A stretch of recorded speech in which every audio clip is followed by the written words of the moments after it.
বন্ধুরা, কেমন আছেন সবাই? আশা করি খুব ভালো আছেন। আমিও মোটামুটি ভালো আছি। তো বন্ধুরা, আজকে পটলের একটা রেসিপি নিয়ে চলে এসেছি। কিভাবে রান্না করব আপনাদের দেখাচ্ছি। দারুণ হবে এই রান্নাটা। তো এই দেখুন, পটলগুলো আমি এই যে ছাড়িয়ে নিয়েছি, ছাড়িয়ে আর এই গোটা গোটা রেখেছি, আর দু সাইডকে একটু কেটে দিয়েছি।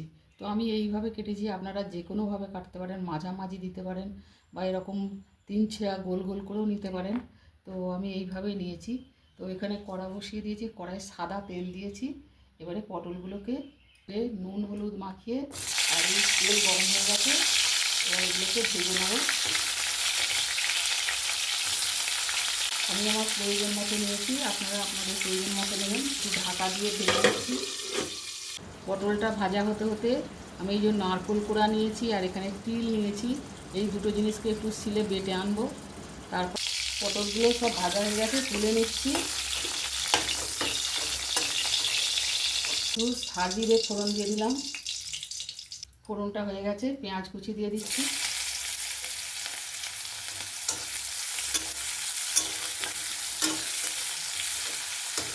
ভেজে নেবো পেঁয়াজটা। পেঁয়াজটা ভাজা হয়ে গেছে।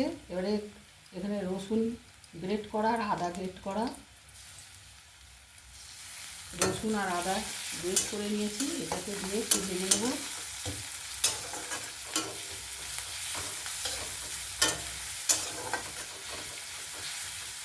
এবারে টমেটো কুচিটা দিয়ে দেবো।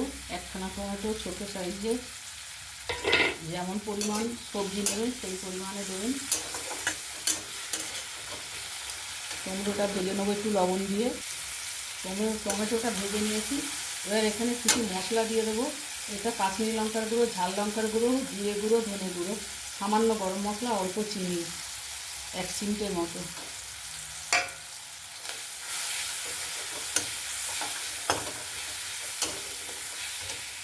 কষে নিয়েছি।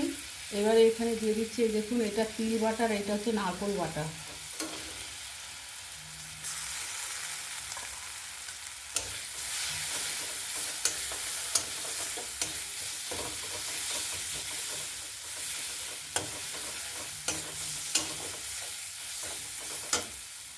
মশলা যে বেটেছি তার জল আছে, ওটা দিয়ে দিয়ে মশলাটা ভালো করে একটু কষে নিচ্ছি।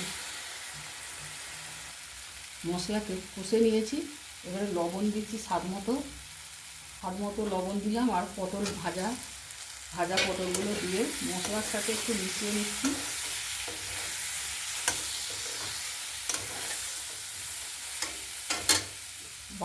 মশলার বাটিটা দিয়ে আরেকটু জল দিয়ে দিচ্ছি। মশলাটা পটলের সঙ্গে ভালো করে কষে নিয়েছি। এবার আরেকটু জল দিয়ে দেবো, গরম জল।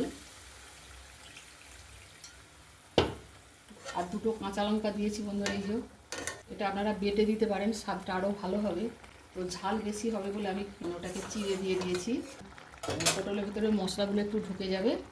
তারপরে তরকারিটা একদম রেডি হয়ে গেছে, পটল সব সেদ্ধ হয়ে গেছে। কত সুন্দর রং হয়েছে আর এত সুন্দর টেস্ট হয়েছে বন্ধুরা, আপনারা না খেলে বুঝতে পারবেন না। আপনারা এইভাবে অবশ্যই একবার খেয়ে দেখবেন। নানা রকমভাবেই তো খেয়েছেন পটলের রেসিপি, তো এইভাবে একবার করে খাবেন, দেখবেন যে কত ভালো লাগে। আমার তরকারিটা রেডি হয়ে গেছে, আমি এই যে এখানে তুলে নিচ্ছি। এই দেখুন, দারুণ হয়েছে বন্ধুরা। আপনাদের কেমন লাগলো অবশ্যই জানাবেন, আর ভালো লাগলে লাইক শেয়ার কমেন্ট করবেন, আর আমার পাশে থাকবেন। তো এই দেখুন, দারুণ হয়েছে। এত সুন্দর একটা টেস্ট হয়েছে যে দেখবেন, না খেলে সুন্দর হয়েছে। দেখুন, দেখেও তো একটা অনুভব করা যায় যে তরকারিটা ভালো কি খারাপ। তো আপনাদের কেমন লাগলো অবশ্যই জানাবেন। আজকের মতো রাখছি, আবার আসবো অন্য কোনো রেসিপি নিয়ে। আপনারা অবশ্যই একবার করে খাবেন, আমার অনুরোধ। আর আপনারা ভালো থাকুন, সুস্থ থাকুন। জয় গুরু, জয় মাতারা।